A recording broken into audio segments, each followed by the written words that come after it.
Assalomu alaykum. Men Qodirova Oysara Nurmurodovna, Qashqadaryo viloyati Shaxsabz tumanida yashayman.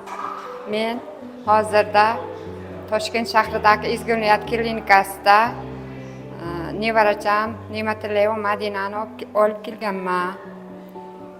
Shu yerda fondni eshitib qolib, fondga uchrashdim. Fond rahbarlari baraka topishsin. Menga ishqilib ancha yordam berishdi. Men Mirabror Usmonov nomidagi xalqaro fondga murojaat qildim. Hozirda nevaracham mana shu yerda operatsiyaga kirdi hozir. Doktorlar operatsiya qilishyapti. Mana shu fondning asoschisi Mirabror Usmonov ruhlari shod bo'lsin, baraka topsinlar, bolalari ishlarini omad bo'lsin u kishilarni. Hozirda shu kishini ishini yuritayotgan bolalariga, farzandlariga, ishlariga omadlar tilayman. Ezgu niyat klinikasi xodimlariga ham rahmat aytaman.